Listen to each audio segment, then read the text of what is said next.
여러분, 안녕하세요. 여러분들이 이제 3월, 4월 논술 과정을 배우게 될 텐데, 논술의 만점을 받는 핵심 포인트가 뭐냐면, 문장을 제대로 써야 돼요. 그래서 오늘부터 3, 4월 과정에서는 문장론을 배우게 될 것입니다. 여러분들 합격하기 위해서 필요한 게 뭐냐면, 논술 자체, 교직 논술이 20점이라는 배점을 갖고 있죠. 다음에 전공이 80점 이렇게 돼 있어요. 자, 그러면 우리가 산술적으로 한번 비교를 해보면 여기 1대 4가 되는 게 맞는 거죠. 비율적으로. 그러면 여러분들이 시험 준비하는 데 있어서 여기 5분의 1의 논술에 대한 노력을 했는가 생각해 봐야 돼요. 그래서 논술에 만점 따는 지름길을 소개해 드리면, 첫째, 써봐야 돼, 안 써봐야 돼? 무조건 써봐야 돼. 그래서 제가 여러분을 합격시키기 위해서 논술 만점을 항상 강조하죠. 그래서 어떤 글이든 좋아요. 항상 작성해서 첨삭을 받으세요. 올해 합격한 여러 지역 선배들도 보면 다 논술 만점 받아서 합격한 사람이 많습니다. 그리고 여러분 알다시피 제가 오랜 경험을 통해서 논술에 관한 주제 또 첨삭을 통해서 개별의 글쓰기를 지도했다는 걸 잘 알고 계실 거예요. 그래서 다시 한번 강조드립니다. 그냥 눈팅만 하면 안 돼. 이것을 보고 내 것이 돼야 되지. 그래서 내가 이렇게 노력했을 때 이것이 성과가 나온다. 그럼 이렇게 하면 돼요. 공부 방법은 일주일에 한 번만 논술은 쓴다. 이런 각오를 해갔으면 좋겠어요. 그래서 뭐 매일 하라는 뜻이 아니에요. 그래서 논술은요, 매일매일 글쓰기가 아니라 일주일에 하루 시간 잡아서 글쓰기를 작성해서 첨삭해서 또 반성적 사고해서 또 써보고, 그 다음에 수업 시간에 제시되는 샘플 자료를 보고 이 선생님이 이렇게 썼네, 이 선생님이 이렇게 썼네, 비교하면서. 그래서 제가 부탁한 게 뭐냐면, 그냥 막연히 이해만 듣고 그 다음에 이렇게 잘 썼구나, 사용이 없어. 누구 글이 돼야 돼? 자신만의 글이 돼야 되지 않을까요? 그런 노력으로 최선을 다해서 따라오시면 좋겠어요. 그래서 만점을 받기 위해서 필요하냐면 여러분들이 조건 파악이 필요합니다. 논제 조건 파악. 그 배점이 15점으로 있죠. 내용 부분에서. 그러면 분명히 이유가 있어. 왜 하나 1점, 1점, 1점 주는 이유가 있다는 걸 생각해 보셔야 돼요. 그런 걸 캐치해서 꼼꼼히 찾아갈 수 있는 연습을 부탁을 드립니다. 그리고 논술은 알아야 될 게 뭐냐면 기출문제가 반복돼서 출제되진 않아요. 그러니까 기출문제는 단지 연습용으로 하는 게 의미가 있겠어요. 그래서 제 교재에 보면 수많은 연습 문제가 있어요. 그러니까 또 해보고 또 써보고, 근데 누가 첨삭해줘? 내가 첨삭해줘. 그러니까 전문가한테 첨삭을 받는 게 좋습니다. 그래서 여러분들이 최선을 다해서 첨삭을 통해서 논술 만점을 이끌어 갔으면 좋겠어요. 알았나요? 그래서 여러분들 보통 초수생들은 논술 한 6월 달부터 시작하는데 너무 늦어. 1월부터 착실히 1열 과정에 서론 쓰기, 본론 쓰기, 결론 쓰기를 배웠잖아요. 이제 글이 한 편의 글이 막 써지잖아. 벌써 1, 2월 달에도 6주제를 연습했지 않습니까? 힘이 들어도 다시 시작하면 돼요. 또 써. 또 써. 그러면 여러분들이 논술만큼 점수 따기 쉬운 과목이 없어. 그래서 문장에서 찾아내는 연습을 제가 트레이닝 시키니까 거기에 따라서 써보고 또 써보고 또 써보고 그 노력을 일주일에 하루 날 잡아서 3시간이면 3시간 이렇게 해서 진행하는 노력을 했으면 좋겠다. 그래서 내가 생각하는 글의 양식과 또 교수님이 주던 양식 어떤 차이점인지도 생각해보면 좋겠어요. 알았죠? 자, 간략히 OT를 하고 최선을 다해서 따라오길 부탁드립니다. 자, 교재 68쪽을 펴놓고 자, 제시된 맥락에서 우리가 글을 보도록 하자. 첫 번째 테마로 OT 자료에도 제가 나눠드렸어요. OT 자료 뭐가 나왔냐면 가급적이면 문장은 어떻게 쓰자? 짧게 쓰자. 이게 무슨 뜻이야? 여러분들이 문장을 짧게 쓰자 이런 생각을 해야 돼. 뭐냐면 복문을 쓰면 안 돼. 복문. 그러니까 예를 들어서 이렇게 됩니다. 우리가 보통 제시된 문장에서 자, 한 문장을 쓰는 게 좋아. 간략하게. 그러니까 주어와 동사가 이렇게 들어가는 게 의미가 있다. 그런데 우리가 이제 복문을 쓴다든지, 복문은 뭐야? 주어, 동사 또 주어, 동사 이렇게 문제가 길어져. 이걸 우리가 무슨 체라고 그래? 만연체라고 그러죠. 만연체. 길어진다고 그래. 그래 이렇게 했고 이렇게 했고 이렇게 했고 이렇게 많이 쓰고 이제 이게 대부분의 글에 대한 습성인데 잘 알아두세요. 채점자는 어떻게 하냐면 여기 제시된 문장 속에서 핵심 키워드를 보고 채점할 뿐이야. 그러면 여러분들이 꼭 알아야 될 게 뭐냐면 한 문장에는 하나의 생각이 있어야 돼. 하나의 아이디어가 있어야 돼. 그런데 이렇게 복문을 쓰게 되면 하나의 아이디어, 몇 가지 아이디어, 두 가지의 아이디어 들어갔어. 그러면 여기 첫 번째 문장을 잘 썼어. 예를 들어서. 근데 두 번째 문장에 잘못 쓰면 희석이 돼서 감점이 되는 거예요. 이렇게. 예를 들자면 이렇게 했죠. 예를 들어서 지난주 논제 중에 반성적 사고의 개념을 쓰라고 그랬었어요. 논제. 그게 3점이었어. 몇 점? 3점. 그러면 핵심 키워드 몇 가지가 들어가야 돼? 3가지가 꼭 들어가야 채점이 되는 거지. 그렇듯이 여러분들이 잘 쓴 글은 긴 문장이 아니라 무슨 문장이다? 짧은 문장이라는 걸 빨리 캐치하셔야 돼. 지금 글쓰기에서 첫 번째로 고쳐야 될 게 무슨 체를 고쳐라? 만연체를 고쳐주셔야 돼. 만연체. 복문을 쓰지 않도록. 그래서 연습 문제를 제가 드리고 있습니다. 그래서 연습하고 자, 그래서 가급적이면 한 문장을 쓸 수 있도록 제시하면 좋겠어요. 예를 들어 볼까요? 자, 이런 문장을 쓸 수 있죠. 어떤 문제점? 첫째,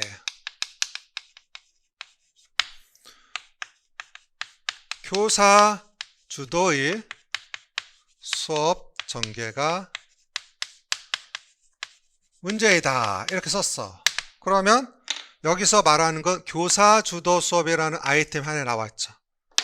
자, 그러면 예를 들어서 이렇게 쓰자. 첫째, 교사 주도의 수업 전개와 유아들의 소극적 참여가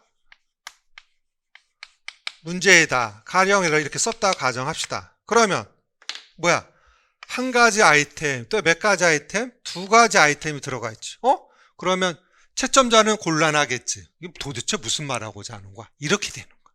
그러니까 이 생각을 가져야 돼.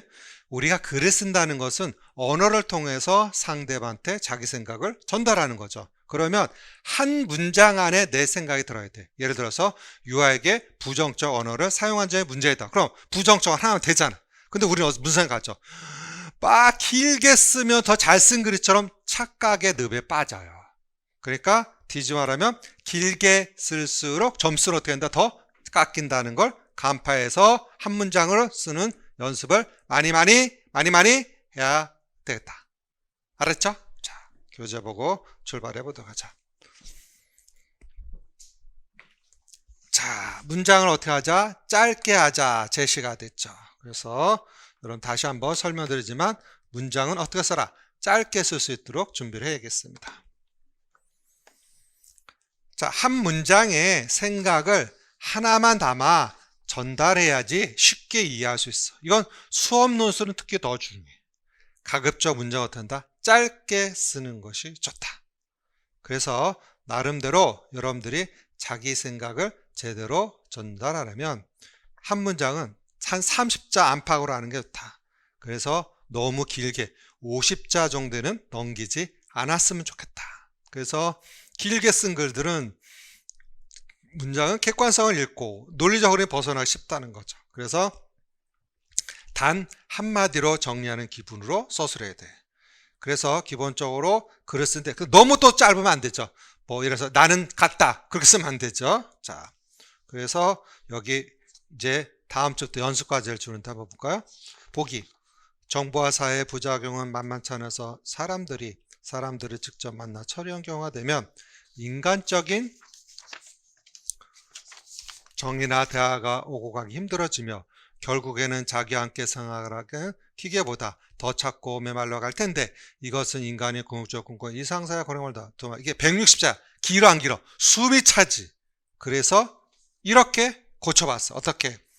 정보와 사회의 부작용은 만만치 않다. 끊고, 자, 160자 한 문장 했던 게 벌써 문장이 하나, 둘, 셋, 넷, 다섯, 6문장까지 나왔다. 다음, 사람들이 직접 만나 처리하는 경우가 줄 것이다. 그러면 인간적인 정의나 대화가 오고 가기 힘들 것이다. 힘들다. 다음, 결국에는 자기와 함께 생활하는 기계보다 더 차갑고 메말라 갈 것이다. 물론 이것은 인간의 일상을 살았다. 이렇게 써야 된다는 뜻이야. 자, 잘 봐. 정보와 사회의 부작용은 만졌다. 그럼 첫 문장 뭐냐? 정보와 사회의 부작용이 있다. 그 뜻이지. 사람들이 사람을 직접 만나 처리하는 경우가 줄 거다. 봐. 사람끼리 만나 처리가 이렇게 전달이 되는데 콤마 이렇게 했고 의사전달 돼야 안 돼.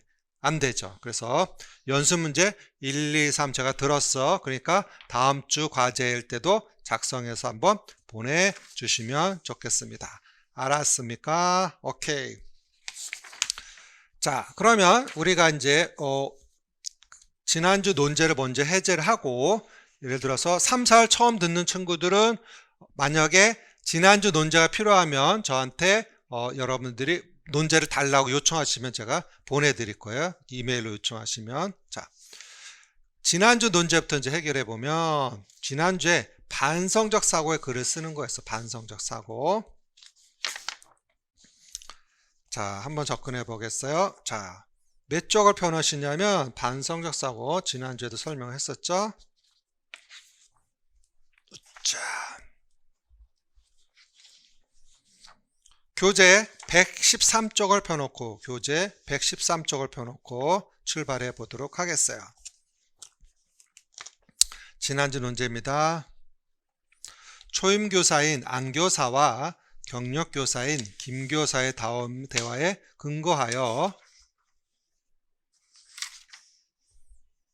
그래서 109페이지를 참고하셔도 좋아요. 109페이지에 거기 문제를 조금 제가 변형한 것 뿐이니까.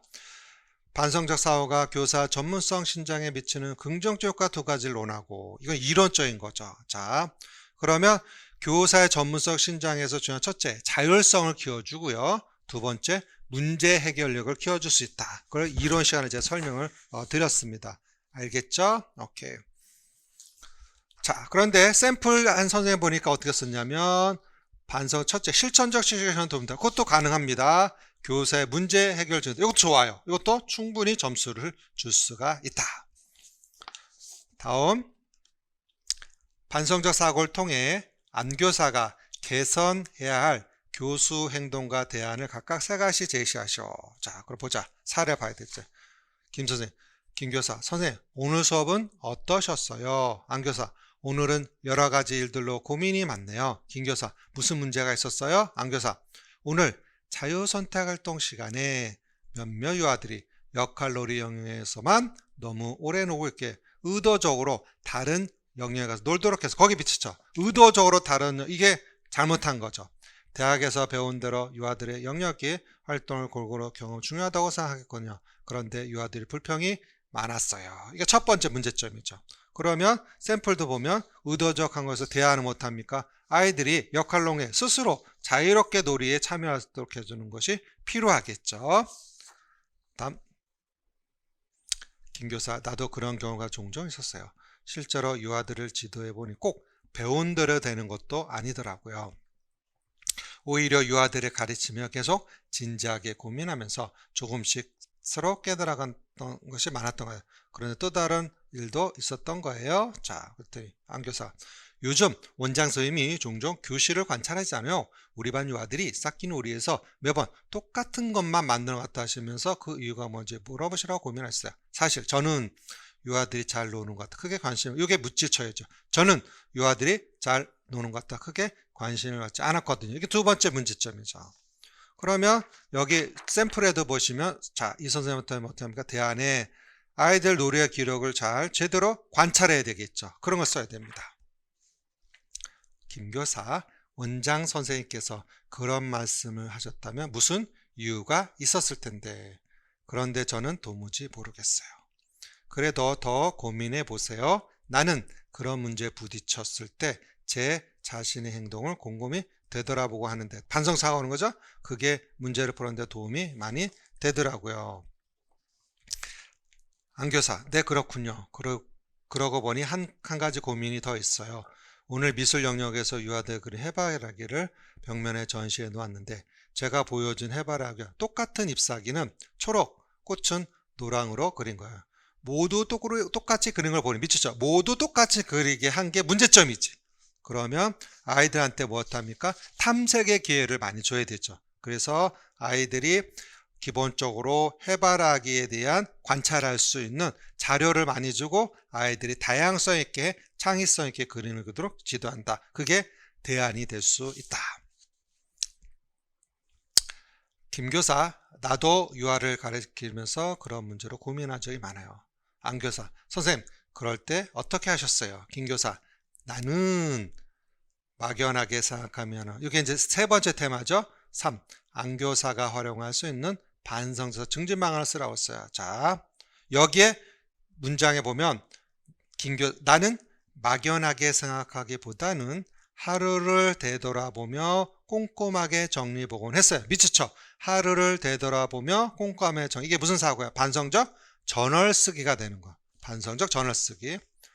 그래서 나는 유아들이 자신의 생각한 방법대로 창의적으로 표현한다는, 자, 여기 미치죠? 거기에 제시된 다섯 번째가 뭐하나, 네 번째 반성적 사고 개념과 반매논이 제시된 반성적 사고 수준을 쓰라고 그랬죠. 자, 그러면 교재 몇 쪽을 보시냐면 113쪽을 지난 시간에 설명했으니까 반복하자. 반성적 사고 수준의 처음에 기술적 수준은 어떠한 교육 목표 달성에만 촉성을 두는 거죠. 그렇게 해서 잘했다 못했다 이렇게만 생각하는 겁니다. 그리고 전문가적 수준은 뭘 얘기합니까? 교육의 장기적 효과까지를 얘기하는 거야. 효과까지. 그래서 113쪽에 보면 전문가 수 1. 교사는 문제 상황의 직면, 어떤 결정을 내려야 할 때 문제 상황 기저에 깔려있는 가정이나 경향의 분석과 교사 선생님들의 장기적 교육 효과까지 검토한 후 행동하게 된다. 그래서 교육적 효과가 나오면, 자, 효과가 나오면 기본적으로 우리가 무슨 수준? 전문가 수준을 생각하면 좋겠죠. 자, 그래서 여기 제시된 측면에서 어떻게 됐는지, 자, 우리가 어떤 전문가 수준 무엇합니까? 기본적으로 제시된, 자, 장기적 교육 효과를 보는 거다. 그래서 기본적으로 장기적 교육 효과까지 검토하게 된다를 하면 무슨 수준? 전문가 수준을 봐야 될 것이고, 도덕적 윤리적 수준은 뭐냐면 2번에 나와 있죠. 2단계에서는 어떤 교육적인 경험이나 활동이 공평하고 평등, 미쳐 행복한 삶을 이끌어 줄 건지, 이 키워드 미쳤죠. 행복한 삶. 그러면 무슨 수준이냐? 도덕적 윤리적 수준이라고 할 수 있다. 그러면 이제 여기에 보시면 나는 막연하게 생각만 하기보다는 하루를 되돌아보며 꼼꼼하게 정리해보곤 했어요는 반성적 전을 쓰기고 사고 증진 방안. 그래서 나는 유아들이 자신의 생각한 방법대로 창의적으로 표현해 본다는, 자, 그러니까 여기 몇 쪽을 보시냐면 109페이지에 제시된 내용에서 제가 보시면 거기 시험에서는 109페이지 내용에 보면 2015년 논제에서는 김교사, 나는 막연하게 생각하기보다는 하루를 되돌아보며 꼼꼼하게 정리해보곤 했어요. 그 뒤에다가 문장을 제가 만든 거죠. 이제 눈치챘어요? 그래서 나는 유아들이 자신이 생각한 방법대로 창의적으로 표현해본다는 무슨 효과를? 교육 목표를 효과적으로 달성하기 위한 방법을 찾는데 초점을 두었죠. 이렇게 제시를 했어요. 자, 그러면 기본적으로 우리가 제시된 측면에서 우리가 목표 달성에만 초점을 두는 것은 기술적 수준이고, 그 다음에 장기적인 교육 목표까지 우리가 본다. 그럼 뭡니까? 전문가적 수준이라고 했어요. 자, 그러면 여기에서 교육 목표를 효과적으로 달성하기 위한 방법 이렇게 썼어. 그러면 기술적 수준이야, 전문가적 수준이야? 여기 함정에 제가 넣은 겁니다. 다시 한번. 교육 목표를 효과적으로 달성해야 한 방법. 그러니까 그냥 교육 목표를 달성했다 그러면 기술적 수준인데, 효과적으로 달성해야 방법하니까 전문가적 수준 이렇게 써야 돼. 김교사에서. 그래서 여기 샘플에서도 보니까 기본적으로 반서 첫째 김교사는 기술 수준이다. 고쳐주셔야 돼요. 전문가적 수준이다. 이렇게 써야 됩니다. 그러니까 기본적으로 여기에서 우리가 교육 목표를 효과적으로 달성한다. 그러니까 기본적으로 제시된 효과성을 나왔을 때는 뭘 씁니다. 전문가적 수준을 쓰는 게 더 타당하다. 그렇게 볼 수가 있겠다. 그래서 기본적으로 제시된 내용을 우리가 보도록 하자. 자, 기술적 수준은 뭐야? 주된 관심사는 주어진 목적을 달성하기 위해 교육적 지식을 기술적으로 적용하는, 그러니까 그냥 단순히 목적 달성에만 초점 맞춰 있는 건데, 교육적 효과, 장기 교육 효과를 기본적으로 제시된 측면에서는 전문가적 수준이다. 이렇게 보는 게 타당합니다. 아셨어요? 교육 목표를 효과적으로 달성하는 데 초점을 두었죠. 자,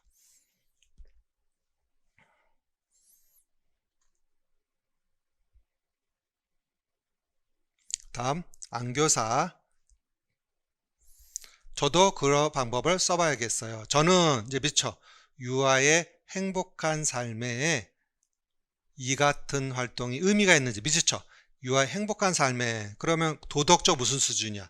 윤리적 수준이 되는 거지. 그래서 여기서 기본적으로 제시된 측면에서 우리가 안교사는 도덕적 윤리적 수준이라고 답을 써야 됩니다. 거기 행복한 삶을 이끌어주기, 그런 게 제시되어 있는 거죠. 아셨습니까? 자, 다음 김교사. 다른 선생님과 내가 처한 상황을 이야기하는 것도 도움이 됐어요. 자, 미치죠. 내가 처한 상황의 이야기, 교사 이야기 쓰기라고 할 수 있어야 돼. 무슨 쓰기? 교사 이야기 쓰기. 자,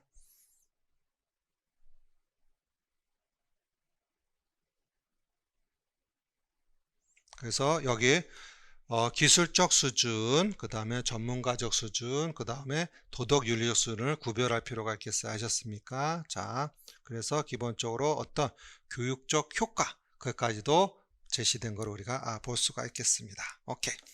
그 다음에 이제 나온 게 뭐냐면 반성적 사고 개념이 있죠. 그러면 여기 반성적 사고 개념이 어떻게 합니까? 3점이 나왔죠. 3점. 그러면 여기에 세 가지 키워드가 들어가야 돼. 반성적 사고 개념 3점.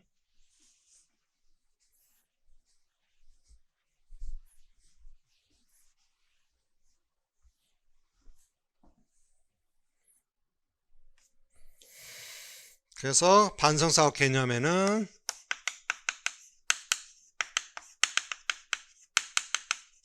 (3점) 세 가지 키워드. 자신의 신념이나 또 실천 행위에 대한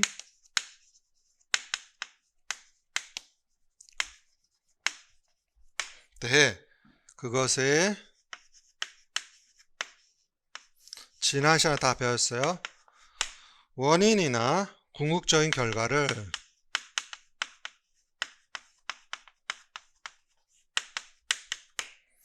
적극적으로 끈기 있고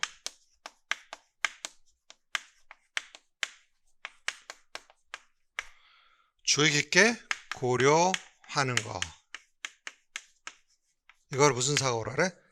반성적 사고의 개념이야. 그러면 기본적으로 신념이나 행위 하나 키워드라고, 원인의 결과 두 번째 끈기 있고, 이런 키워드가 들어가야지 3점을 줄 수 있습니다. 알겠어요? 오케이. 자, 그래서 지난주 논제에 관해서 제가 조금 설명을 해 드렸습니다.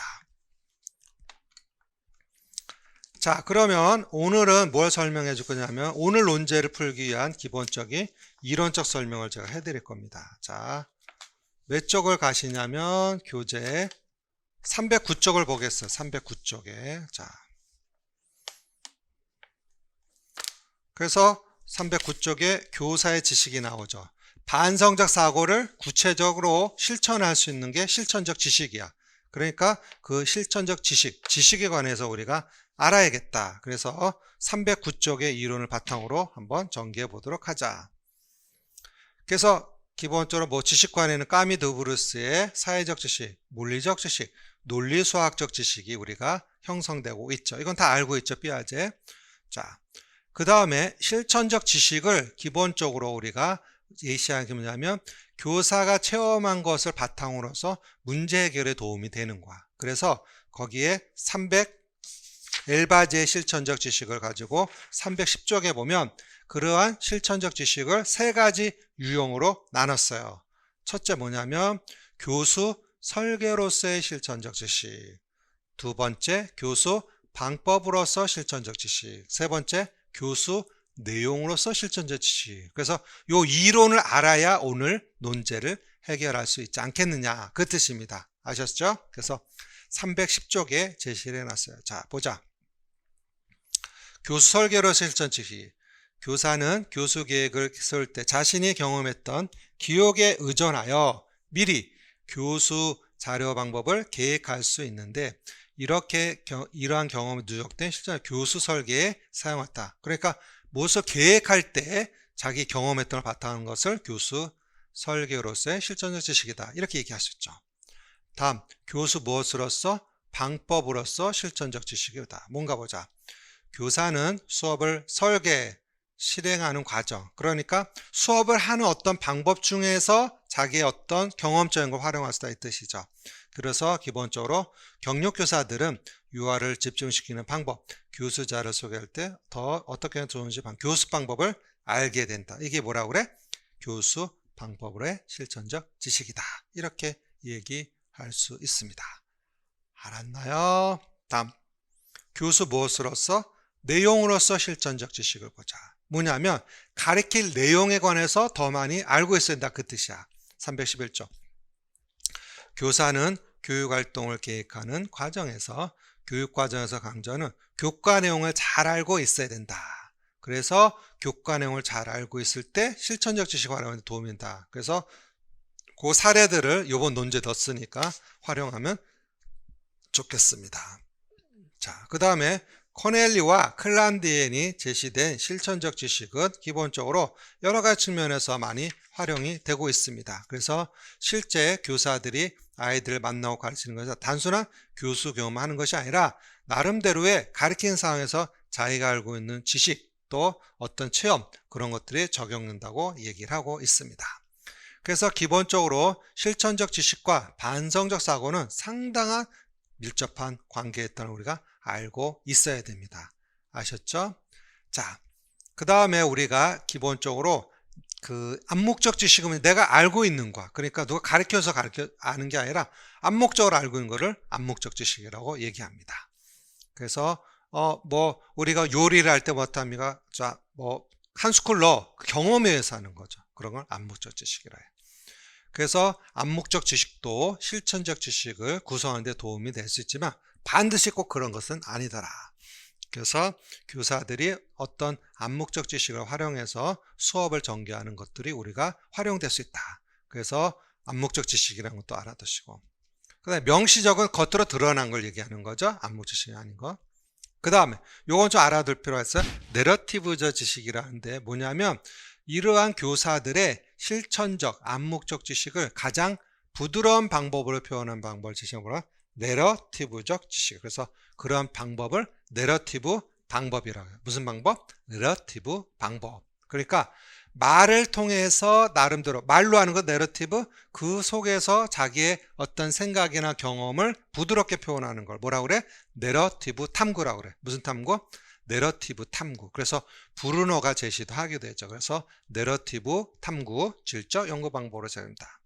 그래서 내러티브 교육과정, 교육과정에 기초해서 수업 설계할 때 교사가 어려운 지식을 즐거운 문학적 이야기로 풀어가는 교수 뭐라 한다? 내러티브 교육방. 이것도 참고로 알아두세요. 오케이. 그 다음에 이제 이 기본적인 지식관을 바탕으로 해서 더 확장해서 이제 설명을 주고자 합니다. 자, 여기 보시면 교사의 지식은 기본적으로 미래 사회에 굉장히 영향을 줍니다. 그래서 이 자료는 최근 교사론에서 제시되는 거예요. 자, 그래서 기본적으로 나름대로 교사의 지식관은 기본적으로 미래 사회 그 창조적 인간을 구성하는 데 굉장히 도움이 된다. 이렇게 볼 수 있다. 자, 그래서 유아 교사의 지식은 맥락적이고 또 뭐다? 암묵적이고 또 무엇이다? 실천적이다. 이렇게 얘기할 수 있어요. 그래서 기본적으로 교수를 가리키는 거에 대한 지식을 암묵적으로 알고 있다는 거죠. 그리고 다음 교육 이론을 아는 것과 이 이론에 따라 가진 방식을 아는 단계에서 못합니까? 이제 특정 방식이 다른 방식의 효과적인 이유를 아는 거다. 이렇게 이제 나눠줄 수가 있겠죠. 자.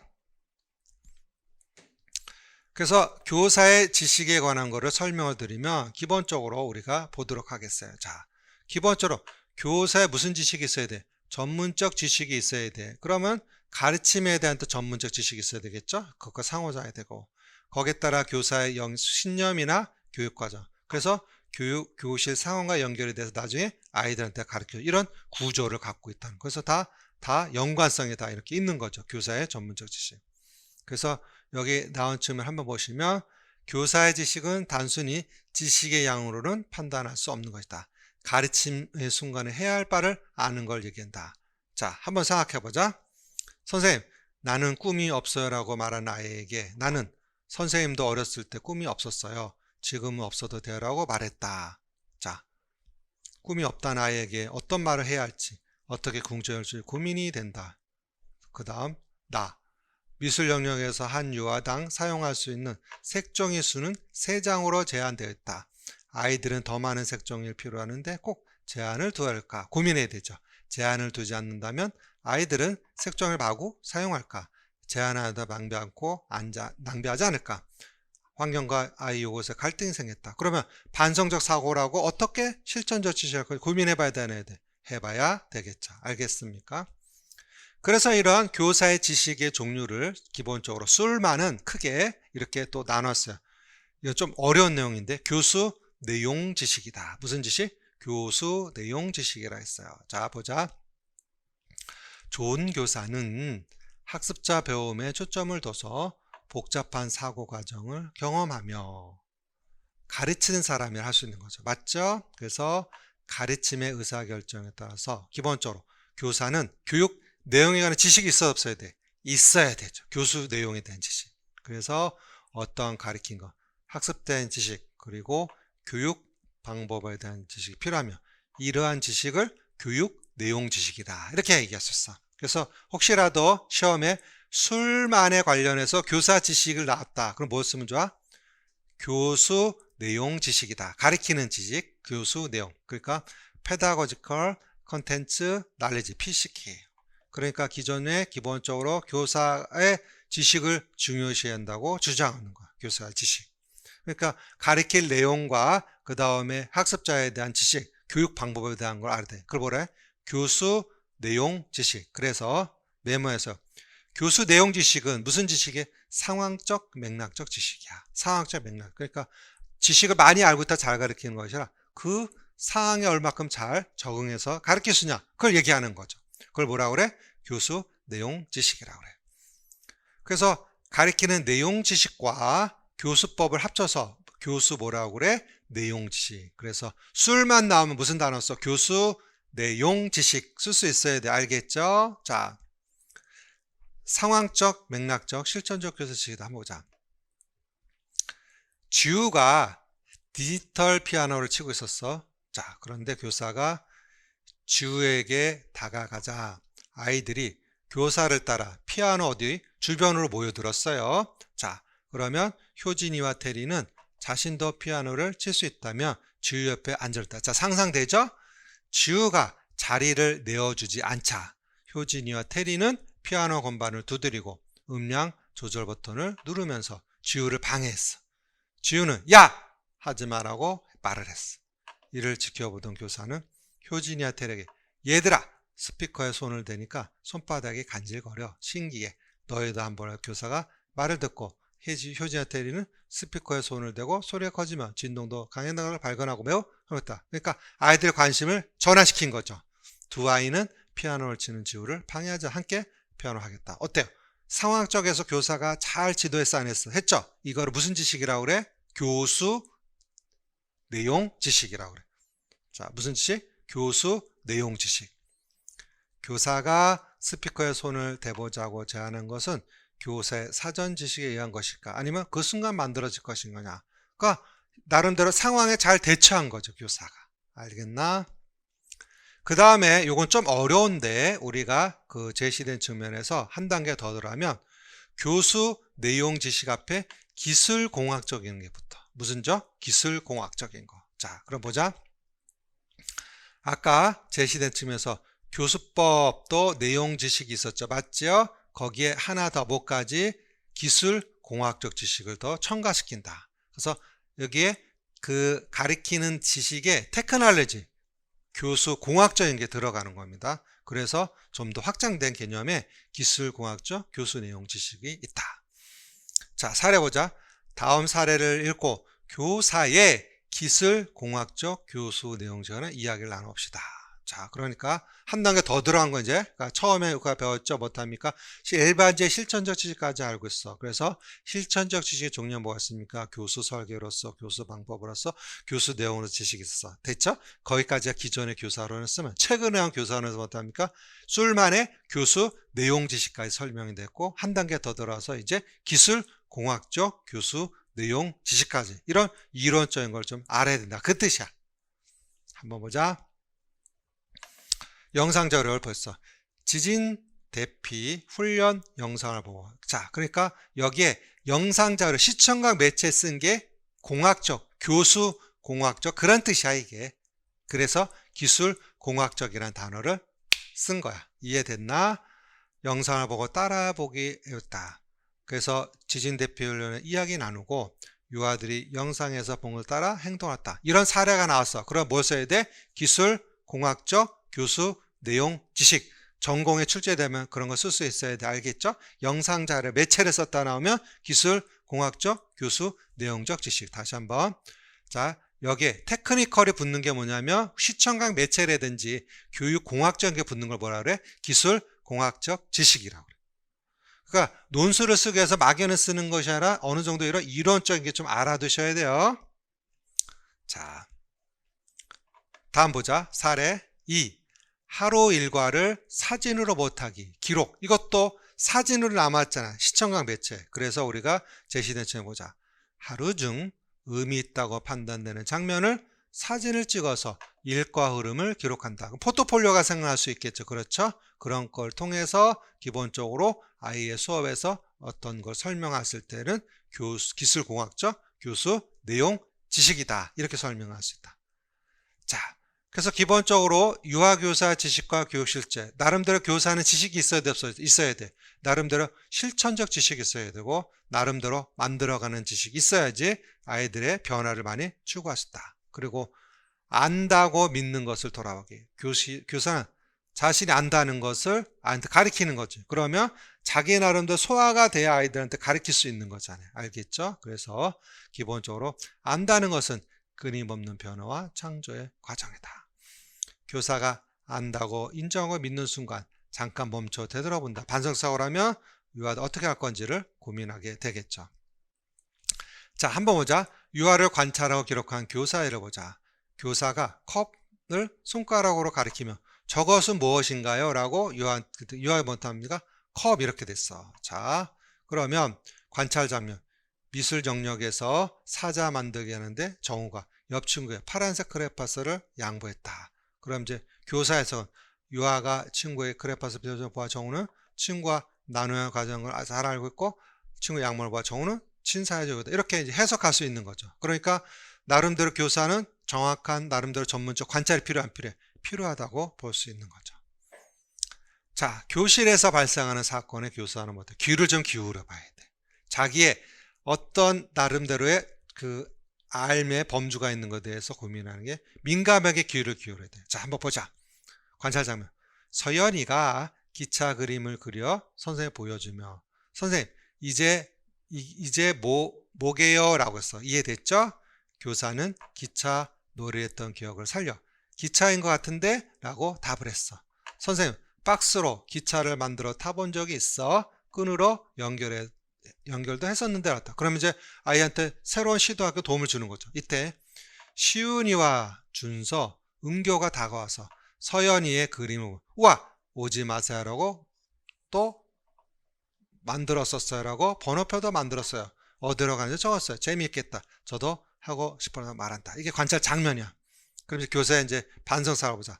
아이들이 기차 놀이를 하고 있지는 않았다. 그런데 이야기만 듣고 있어도 아이들이 이미 놀이에 참여했다는 건 마냥 하고 싶은 걸 계속해서 이야기를 했다. 그러면 그때 나름대로 교사가 그 상황을 맞춰 잘 개입하지 못합니까? 교수 행위 중에 대한 실천사고가 되겠죠.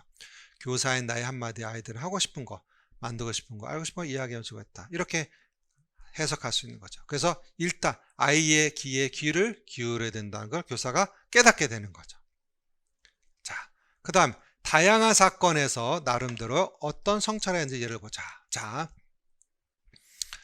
나는 교사의 지원에 있어 앞서 말했던 시선을 돌려보는 것이 가장 우선적으로 해야 할 일이라고 느꼈어요. 아이들이 말과 행동을 듣고 보면 나 스스로 되게 반성하게 된 것 같아요. 일단 관찰도 잘해야 되고 아이들한테도 귀를 기울여야 돼. 어른의 시선으로 본 것만을 아이에게 강요해서는 절대 안 된다고 생각했어요. 아이들은 아이들만이 이해할 수 있는 세상이 있는데 갑자기 어른의 관점을 쬐버리면 그것은 아이들의 더 풍부한 상상, 사고, 확장 오히려 해치는 게라 생각이 들었어요. 그렇게 아이가 세상을 알아가고 이해하는 방식을 들여다볼 수가 있으며 교사가 무엇인가로 인해 아이들이 새롭게 성장할 지에 필요하고 생각하다. 그것은 결코 어렵죠. 이렇게 해서 반성적 사고를 해서 나름대로 반성 전어 쓰기를 되는 거죠. 보자. 오늘 아이들이 놀이를 하며 자, 과연 교사가 성인이 유아 놀이 주제에 대해 관여한 것이 필요할 거라 생각이 들었다. 누가 이해하지 않아도 아이들은 각자 역할을 정했어.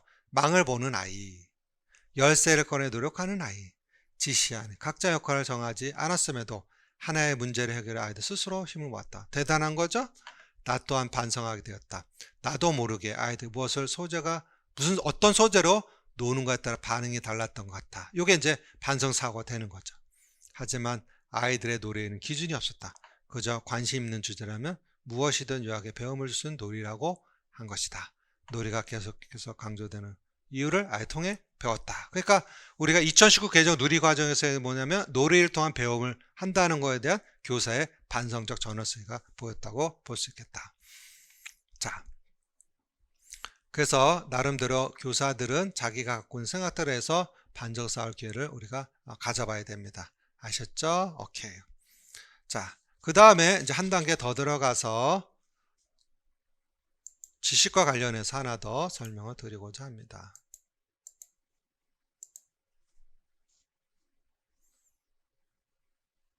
제가 여러 책에서 교사론에서 지식관에 관하면 끄집어낸 겁니다.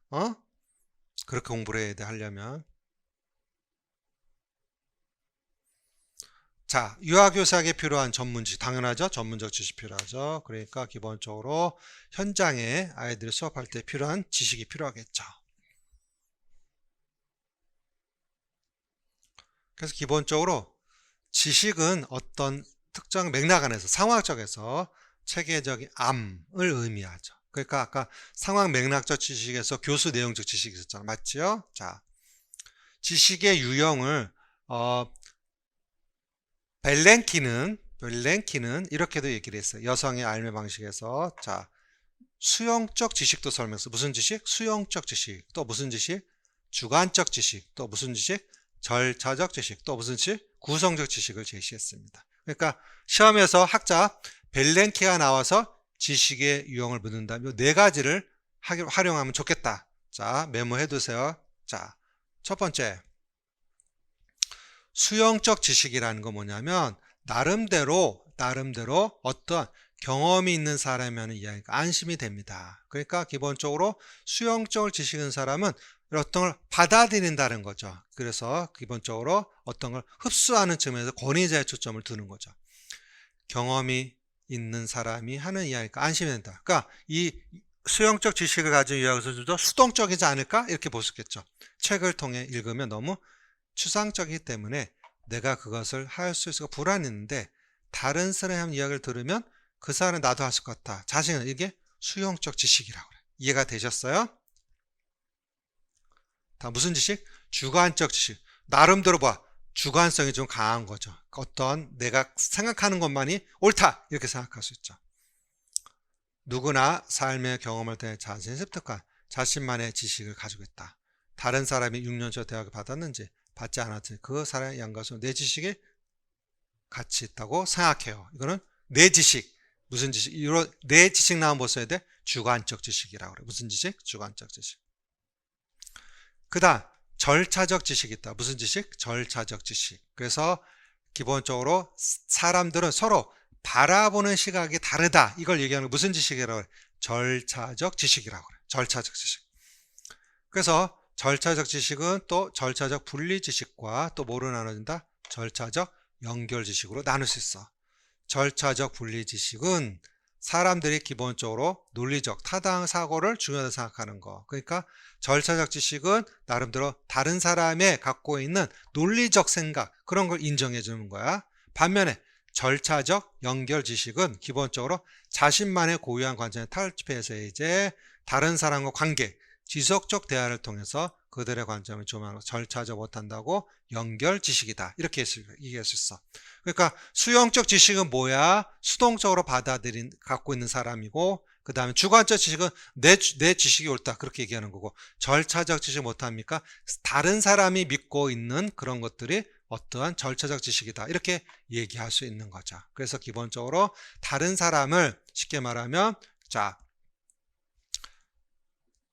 논리적이고 타당적 근거에서 사고하는 것을 우리가 절차적 분리지식이고, 절차적 연결지식은 다른 사람과의 대화를 통해서 연결하는 걸 절차적 연결지식이라고. 그러니까 기본적으로 사례 보자.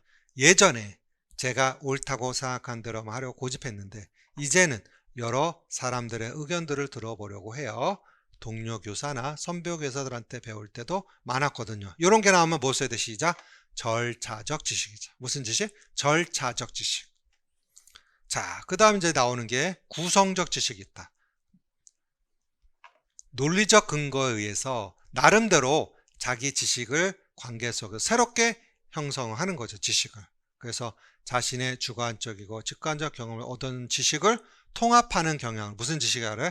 구성적 지식이라. 무슨 지식? 구성적 지식. 한번 볼까요? 나에게 가장 중요한 문제는 내가 나를 아는 거고, 내가 나를 이해하고 나를 통제하는 가장 중요했거든요. 그러니까 주관적 지식이죠. 가장 최선을 선택하나 마지막 순간 결정할 때는 내가 중요하게 여기는 것도 중요하지만 처음부터 내만 있었던 거 최후에 그래도 이게 중요할 때 내 주관이 들어간 것 같아요. 그러니까 어떤 타인과 관계에서 형성되는 통해 결국 이제 나 나름대로 지식을 형성할. 무슨 지식을 해? 구성적 지식이다. 그래서 유아교사가 가져야 될 게 무슨 지식이다? 실천적 지식이다. 교사가 강의나 책을 통해 배운 이론적 지식을 그대로 적용하는 것이 아니라 상황에 맞게 이론적 지식을 참고하면서 자신의 가치관, 현장을 토대로 스스로 구성한 지식. 그걸 무슨 지식이라고 그래? 실천적 지식이라고 그래. 그래서 교재에 제시됐던 310쪽에 우리가 실천적 지식을 설명해 놨고, 309쪽도 한번 볼까요? 엘바지의 실천적 지식 의미. 엘바지는 예비 유아교사를 거쳐 현직 교사가 되면서 가장 요구되는 지식 중 하나로 실천적 지식이라고 하였으며, 이는 개인이 살아온 유전적, 환경적 요인이 모두 다르게 구성되므로 개인적 지식이라 한다. 그러니까 이런 구성 맥락을 통해서 교사가 실천적 지식이 형성되는 거죠. 알아두셔야 돼. 알겠습니까? 그래서 그러한 310쪽의 실천적 지식의 유형을 교수 설계로서, 교수 방법으로서, 교수 내용으로서. 그래서 구체적 내용은 이제 논제를 써보고 다음 주에도 저한테 설명을 들어야겠죠. 그래서 지난주에는 반성적 사고를 제가 설명했고, 이제 반정적 사고와 관련된 실천적 지식을 중점으로 설명을 해봤으니까 오늘 논제를 도전해 보셔야 돼. 알겠습니까? 그래서 여러분들이 코넬과 클라딘이 아까 얘기했죠? 제시된 측면에서 개인적 실천적 지식을 고려할 때 이 지식을 가장 잘 연구하는 방법을 버틴다고 내러티브 탐구를 했다. 무슨 탐구? 이것도 암기해도 문티브? 내러티브 탐구. 그래서 코넬리와 클란디에 나오면 내러티브 탐구. 그래서 이걸 바탕으로 해서 부르는 내러티브 교육과정까지도 설명하게 된 겁니다. 자, 한번 보자. 이게 뭐냐? 유아교사의 경우 교실 안에서 이루어지는 삶과 교실 밖에서 이루어지는 많은 일들 있죠. 동료 교사, 그렇죠. 학부모, 원장과 관계 속에서도 또 여러 가지 연구물 속에서도 지식을 습득해 나갑니다. 따라서 유아교사는 교실 안과 교실 밖을 수시로 넘나들며 다양한 경험을 하게 되고 이러한 다양한 경험의 축적은 유아의 개인적 신체적 형태 근원이 된다. 그런데 그렇게 할 수 있을 때 대화로 풀어가는 걸 내러티브 탐구라고 그래요. 무슨 탐구? 내러티브 탐구라고 얘기할 수 있겠다. 알겠죠? 오케이. 그래서 기본적으로 NAEYC에서는 브레이크 케미제 유아교사 자격 기준 이렇게 있죠. 기본적으로 교육과정 이해가 있어야 되고 전문성도 갖춰야 되고 가정 및 지역 협력도 있어야 되고 등등 이런 것을 우리가 바탕이 된다고 얘기할 수 있다. 그러니까 유아교사는 당연히 전공 지식이 정확히 있어야 되죠. 그렇죠? 그걸 바탕으로 해서 여러분들이 아이들한테 잘 가르칠 수가 있는 거야. 그래서 아이들한 발달과 학습에 관한 지식을 또 갖고 있어야죠. 유치원교사는. 그래서 연령에 맞는 발달 정도, 개인차도 고려해야 되고 그 다음 환경적 부분도, 그 다음에 상호작용도 고려할 수 있어야 돼요. 그 다음 교육과정에 대한 지식도 있어 없어야 돼? 있어야 되죠. 그래서 나름대로 2019 개정 누리과정의 기본적 맥락을 통해서 실천 지식을 활용할 수 있는 거죠. 그 다음 나름대로 어떤 철학적, 사회적인 역량에 의해서도 제시할 수도 있어야 되겠죠. 오케이. 자, 이렇게 해서 기본적으로 전문적 지식까지 알아봤습니다. 그래서 오늘 받은 논제가 쉬운 것은 아닙니다. 한번 볼까요? 일단 도전해 보세요. 자, 지식과 의미를 쓰라고 써요. 그러면 지식 쓰고 거기에 대한 의미까지 써야 되고 지식의 유형 3가지. 자, 오늘 설명했고요. 다음 지식이 중요한 이유 2가지를 또 도전해 보세요. 다음 지식을 형성하고 효과상의 근거 5가지. 자, 그래서 실천적 지식을 형성하는데 기본적 근거가 되는 것은 여러분들이 제가 정리를 또 해놨습니다. 몇 쪽에 하시냐면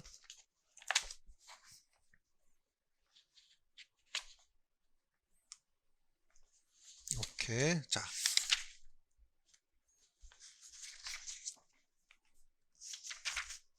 여기는 책에서는 내가 정리 안 해놨군요. 어쨌든 여러분들 자료를 찾아서 한번 도전해 보세요. 아시겠죠? 이번 주에 그렇게 해서 그 내용을 바탕으로 해서 다음 주에 제가 또 해제를 해 드릴 겁니다. 자, 우리 이제 교직논술 과정을 소개해 드리면 1시간 정도 이론과 또 첨삭에 관한 설명을 해 드리고 나머지는 이제 연구실에 내려서 첨삭 시간이 계속 되는 거야. 개별로. 그러니까 인강 듣는 선생님도 여러분들이 이론 수업을 듣고 나서 여러분들이 작성해서 저한테 이메일 보내주시면 제가 끊임없이 첨삭을 해주는 겁니다. 그렇게 해서 제시되는 논술에 관해서 매주 이렇게 연습할 수 있는 시간을 가졌으면 좋겠습니다. 그래서 여러분들이 최선을 다해서 논술 만점을 해서 노력해 주면 좋겠습니다. 자, 거기까지.